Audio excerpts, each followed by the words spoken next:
Seul un aventurier téméraire entreprendrait une quête aussi périlleuse sans avoir préalablement essayé de savoir le plus de choses possible sur la montagne au sommet de feu et ses trésors.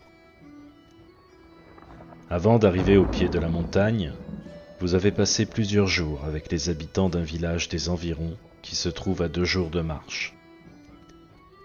Comme vous êtes sympathique, vous n'avez pas eu de difficulté à vous faire des amis parmi les paysans du coin. Bien qu'il vous ait raconté beaucoup d'histoires au sujet du mystérieux sanctuaire du sorcier, vous ne pouvez pas avoir la certitude que tous ces récits, ni même un seul d'entre eux, se fondent sur des faits réels.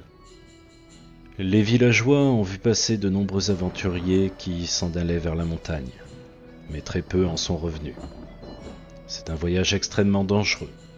Voilà au moins quelque chose dont vous êtes sûr.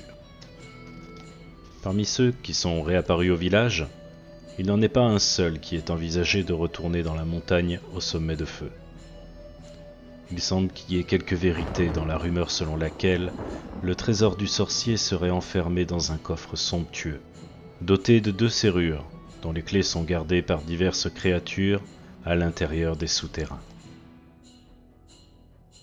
Le sorcier lui-même disposerait d'un puissant pouvoir. Certains le décrivent comme un vieillard, d'autres comme un jeune homme. D'après certains villageois, son pouvoir lui viendrait d'un jeu de cartes magiques, mais d'autres prétendent que sa force réside dans les gants de soie noire qu'il porte en permanence. L'accès à la montagne est gardé, paraît-il, par des gobelins au visage constellé de verrues, des créatures stupides qui ne pensent qu'à manger et à boire.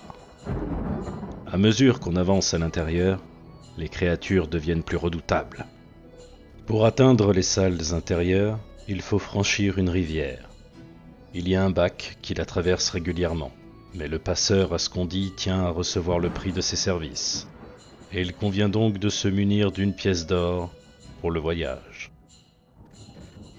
Les gens du cru vous conseillent également de dresser une bonne carte au fur et à mesure de vos déambulations, car sans cela, vous seriez irrémédiablement perdu au cœur de la montagne. Quand arrive enfin le jour du départ, tout le village vient vous souhaiter un voyage sans encombre. Beaucoup de femmes, ainsi que des enfants et des vieillards, ont la larme à l'œil. Vous ne pouvez vous empêcher de vous demander si ne ce sont pas là des larmes de tristesse versées par des yeux qui ne vous reverront plus jamais vivant.